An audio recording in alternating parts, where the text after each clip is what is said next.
Les poussières de comètes. Là, c'est une grosse que j'avais vue au Japon, là, il y a quelques années.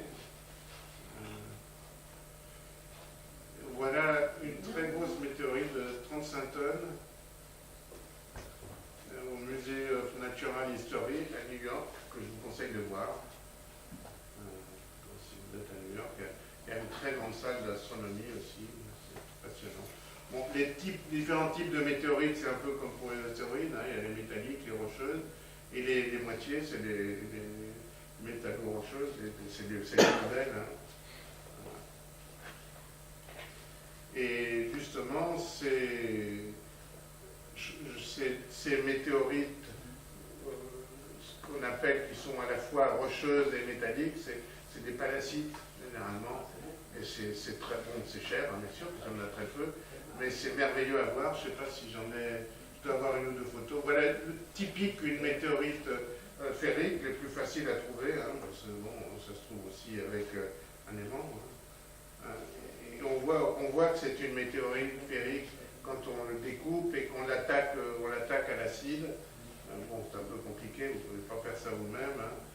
On voit des figures qui correspondent à la répartition du fer et du nickel dans la météorite, qui sont typiques de structures de l'espace. On n'a pas ça sur Terre. Voilà. Alors, j'avais prévu de vous amener des météorites à faire circuler ce soir. Je les ai oubliés. Parce que, comme je vous l'ai dit, j'arrive juste de vacances. Et... Jean-Pierre, on en a dans la boutique. Ah, bah voilà, vous pourrez le voir. Voilà, typique une météorite ferrique que j'avais acheté exprès. Et le plus grand lot de météorites, ce sont des météorites ferreuses qui correspondent à la croûte, comme à la croûte terrestre. Hein. Mais on voit que ça s'est formé dans l'espace, en l'absence de gravité, souvent, parce qu'il y a dedans des petites sphérules qu'on appelle des chondrules, hein, ou des chondres. Et c'est typique des météorites que vous voyez ici. Alors c'est des petits ronds de quelques millimètres de diamètre. Hein. Bon, évidemment, pour le voir, il faut faire une coupe. Hein. Voilà, et ces chondres n'existent pas dans les roches terrestres. Voilà, j'en avais une aussi, mais donc j'ai oublié. Et exceptionnellement, il y en a qui n'ont pas de chondres. Alors là, c'est très difficile à trouver la différence avec le caillou de votre jardin. Hein, vous en avez peut-être dans votre jardin et vous ne le saurez jamais. Hein, donc, il faut l'emmener au muséum. Mais je crois qu'il vous en pique la moitié, non? C'est ça, le muséum, si on fait étudier les météorites, ils prennent leur tribu, hein. Ils prennent une partie, c'est normal. Voilà les mix, voilà le genre de météorite mix, alors ça c'est très très beau. Alors, parmi toutes les météorites, il y en a une qui est un peu particulière, qui s'appelle la météorite Allende. Ça n'a rien à voir avec le président Allende, c'est le nom d'un village au Mexique, hein, je pense que c'est au Mexique, oui. Et elle a pénétré l'atmosphère terrestre en 1969. C'est une chondrite carbonée, mais on pense qu'elle est très très vieille, plus vieille que le système solaire, et elle porterait des traces. Elle porterait des traces de l'action d'une supernova, et on pense que c'est ce genre de...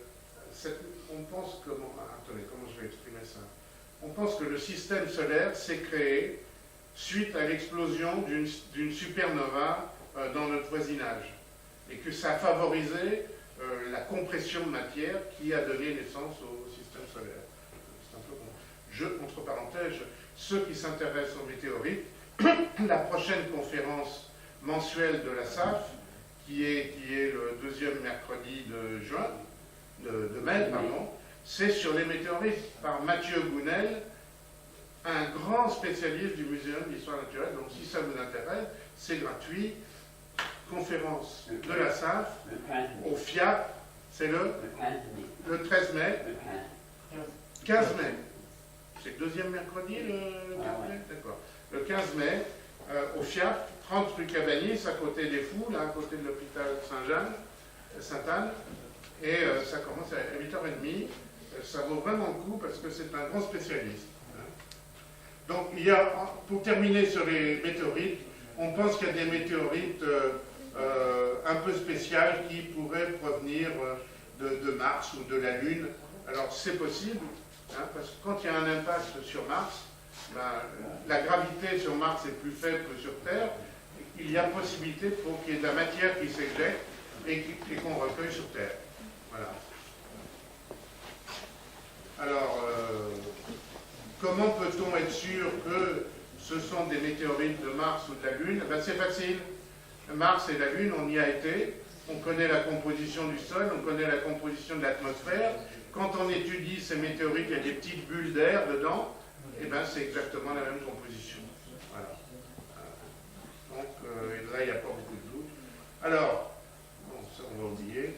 Comment trouver des météorites? Peut-être vous dire, tiens, je vais me mettre à la recherche de météorites. Il y en a partout. Ben oui, mais il y en a partout. C'est pas facile à distinguer des pierres ordinaires. Bon, il faut plutôt un détecteur de un petit aimant, au bout d'un fil, une bonne paire de godasses, évidemment. Aller au bon endroit. Alors, il y a des champs qui sont connus où il y a eu des chutes de météorites. Bon. Puis après, c'est votre chance. Et pour voir. Et alors, est-ce que c'est une météorite? Est-ce qu'elle est plus lourde qu'une pierre de même taille? Est-elle magnétique? Presque toutes les météorites sont magnétiques. Y a-t-il une croûte de fusion? Ça, c'est important, s'il y a une croûte de fusion ou pas. Si vous répondez oui à ces questions, vous avez une petite chance pour aller au muséum et vous l'expertiser. Alors, où les trouve-t-on facilement? Vous êtes prêts? Vous êtes prêts? Vous êtes prêts à y aller, à vous embarquer. Ah ben oui, on les trouve où c'est blanc, évidemment, puisque c'est noir. Ah oui, là où c'est blanc. Et où est-ce que c'est blanc? Vous êtes prêts à y aller? Allez, vous. Voilà, il faut aller dans l'Antarctique ou alors dans les déserts. Et voilà, par exemple, un champ de météorites dans le désert du Sahara. Mais le lieu le plus important où on trouve des météorites, c'est l'Antarctique. On en trouve des milliers, sinon vous allez en acheter au marché de Tucson en Arizona. Alors c'est de 1 à 10 000 $ le gramme, suivant la météorite. Voilà. Vous ferez des lames minces. Oui, alors, oui, il y a aussi à Ensisheim en France, c'est ils alternent, je crois, entre Ensisheim et Tucson. Ouais. Mais bon, si vous voulez acheter, vous savez, c'est un puits sans fond, les météorites. Si vous commencez à collectionner les météorites, vous allez devenir addict, et puis vous allez dépenser tout votre sous, tous vos sous là-dedans. Bon. Tu peux aussi récupérer dans les eaux de gouttière. Oui, c'est ce que je disais tout à l'heure. Dans les eaux de gouttière, tout ce qui reste dans la gouttière, si vous passez un aimant dans votre gouttière, c'est principalement des micrométéorites. Donc, conclusion, comme le disait Astérix, on n'a rien à craindre, sauf que le ciel nous tombe sur la tête.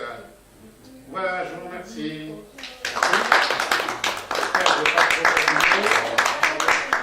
Ça va, pas trop tard.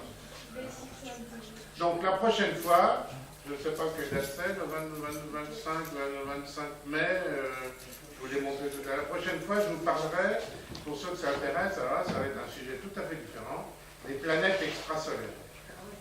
Comment on les recherche? Est-ce qu'il y a de la vie ailleurs dans l'univers ou pas? On verra ça, si ça vous intéresse. Voilà. Et si vous avez des questions, n'hésitez pas. Si vous voulez voir des météorites,